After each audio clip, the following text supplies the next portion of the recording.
নমস্কার বন্ধুরা, মন্দিরা রান্নাঘরে সকলকে স্বাগত জানাই। আজকে একদম নিরামিষ কুমড়ো শাকের রেসিপি তোমাদের সাথে শেয়ার করব।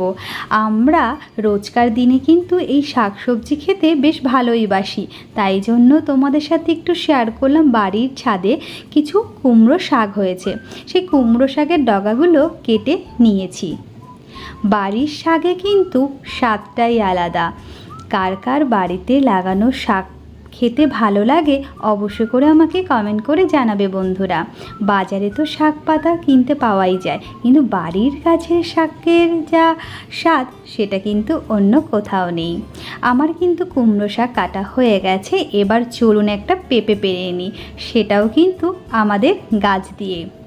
চলুন গাছের চলে যাই। গাছের সামনে দেখলাম বেশ খানিকটা পেঁপে হয়েছে, বেশ অনেক ছোট বড় সবটা মিডিয়াম সাইজের পেঁপে আমি পেরে নিয়েছি।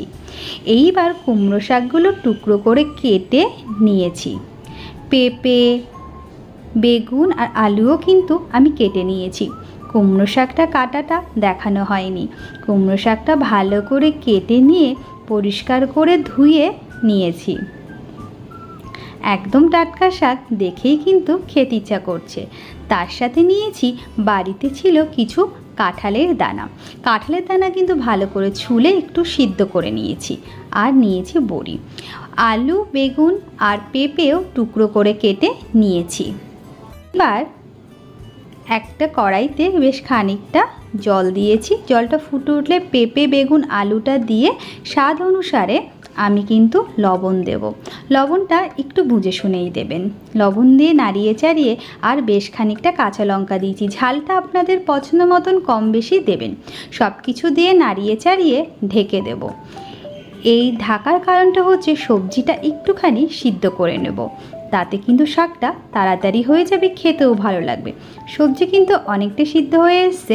এবার আমি শাকটা দিয়ে দেব। তার মানে সবজিটা 30% মতন কুক হয়ে গেলেই আমি এই কুমড়ো শাকটা দিয়ে দেব। কারণ কুমড়ো শাকের ডাঁটাও কিন্তু শক্ত থাকে, তাই সেটাও কিন্তু সিদ্ধ করতে সময় লাগবে। আর ভালো করে নাড়িয়ে চাড়িয়ে দিয়ে দিয়েছি। এবার কিন্তু আমি ঢাকনা দিয়ে ঢেকে দেব। এক্সট্রা কোনো লবণ দিইনি, কারণ শাকে সবজিতে লবণ ছিল, তাই জন্য ঢেকে দিয়েছি। শাক কিন্তু অনেকটাই সিদ্ধ হয়ে এসেছে, দেখতেই পাচ্ছেন। এবার কিন্তু লবণটা আরেকটু দেব। লবণটা কিন্তু বুঝে শুনেই দেবেন, একটু খেয়ে দেখবেন, লবণ যদি লাগে তাহলেই দেবেন। স্বাদ অনুসারে একটু চিনি দিয়েছি। শাকে একটু মিষ্টি হলে খেতে বেশ ভালোই লাগে, তাই জন্য আমি একটু চিনি দিয়ে লবণ দিয়ে নাড়িয়ে চাড়িয়ে নিয়েছি। আর দিয়েছি লবণ দিয়ে, সামান্য একটু লবণ দিয়ে কাঁঠালের আটি সিদ্ধ করে রেখেছিলাম, সেই সিদ্ধটাও দিয়ে দেবো, মানে কাঁঠালের আটির সিদ্ধটাও দিয়ে একটু নাড়িয়ে চাড়িয়ে সামান্য একটু হলুদ দেব। অনেকে আছে যে শাকের সবুজ ভাবটা থাকতে চায়, সেক্ষেত্রে হলুদটা নাও দিতে পারেন। আমি একটু হলুদ দিয়ে ঢাকনা দিয়ে ঢেকে আরও 5 মিনিট কুক করে নেব। 5 মিনিট পর ঢাকনা খুলে দেখব বেশ অনেকটা সামান্য একটু জল আছে, পুরোপুরি কিন্তু সিদ্ধ হয়ে গেছে। এবার নামিয়ে নেব।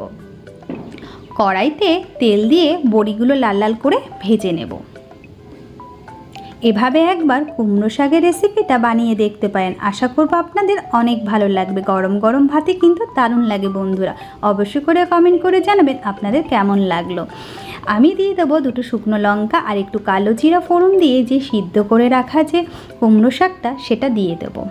ব্যাস, প্রায় কিন্তু রেডি হয়ে গেছে আমার কুমড়ো শাক। সোমবারটা দেওয়ার পর ভালো করে নাড়িয়ে চাড়িয়ে নেব। খেতে কিন্তু ভালোই লাগে। সবজি দিয়ে এভাবে একবার বানিয়ে দেখতে পারেন। আশা করব আপনাদের অনেক ভালো লাগবে। এবার একটু দুধ নিয়েছি, এটা আমি আমুল দুধ নিয়েছি। কেউ চাইলে লিকুইড দুধও নিয়ে একটুখানি চালের গুঁড়ো দিয়ে মিশিয়ে নিয়েছি। কেউ চাইলে চালের গুঁড়ো পরিবর্তে একটু আটাও দিতে পারেন। সব দিয়ে শাকের ভেতরে দিয়ে নাড়িয়ে চাড়িয়ে নেব। এভাবে দিলে কিন্তু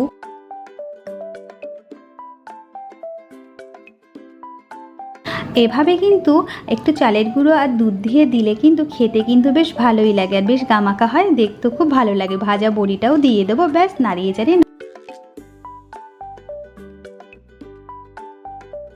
বন্ধুরা, তোমাদের যদি রেসিপি ভালো লেগে থাকে তাহলে অবশ্যই করে চ্যানেলটা সাবস্ক্রাইব করে পাশে থাকা বেল আইকনটি অন করে দেবেন, যাতে নতুন নতুন ভিডিও আপনারা চটজলদি পেয়ে যান। আর যদি রেসিপি ভালো লাগে তাহলে অবশ্যই করে কমেন্ট করে জানিয়ে যাবেন আপনাদের কেমন লাগলো। লাইক, শেয়ার, কমেন্ট করতে কিন্তু একদম ভুলবেন না। আমার কিন্তু নিরামিষ কুমড়ো শাক রেডি। কেমন হয়েছে জানাবেন। টাটা, আবার দেখা হবে।